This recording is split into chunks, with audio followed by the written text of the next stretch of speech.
زمانی که شما وارد منوی دستگاه مولتی مکس میشید، ما یک سری گزینه ها اینجا داریم که گزینه اول برای خاموش کردن دستگاه از این گزینه استفاده میکنیم، جی بی مثبت و جی بی منفی برای بالانس سیستم استفاده میشه و همینطور بالا پایین کردن گزینه ها. قسمت زیرو هم برای بحث بالانس سیستم از قسمت زیرو ما استفاده میکنیم. یک گزینه دیلی ما اینجا داریم و یک جی ان دی اینجا داریم. دستگاه با توجه به اینکه شما دنبال چه هدفی هستی و با توجه به نوع خاک و منطقه مینرالی که دارید در اون کار میکنید، شما دیلی و جی ان دی را با توجه به منطقه و با توجه به هدفتون تنظیم میکنید که باید روی یکی از این گزینه ها باشه. در قسمت موشن شما میتونید سرعت حرکت لوپ را در اینجا تنظیم بکنید که زمانی که موشن را فعال میکنید موشن اسپید ظاهر میشه، میتونید کم و زیاد بکنید. و سنسیتیوی رو ما در این دستگاه داریم، برای تنظیم حساسیت از سنسیتیوی استفاده میکنیم. بالانس 1 و بالانس 2 با توجه به جی ان دی و دیلی فعال و غیر فعال میشه.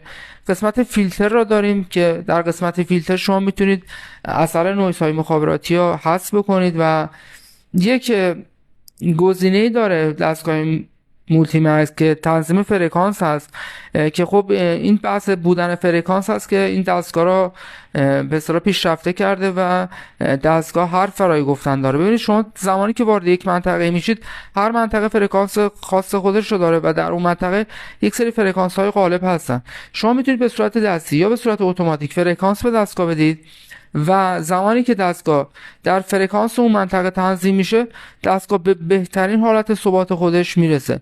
ما گزینه بوستر رو داریم، یک امکان بسیار عالی در دستگاه مولتی مکس که زمانی که شما یک هدفی را سنس میکنید و هدف در آستانه است، میتونید قسمت بوستر را فعال بکنید. در بعضی از جاها برای تشخیص فلزاتی که در آستانه سنس سیستم هست بسیار میتونه به اپراتور کمک بکنه.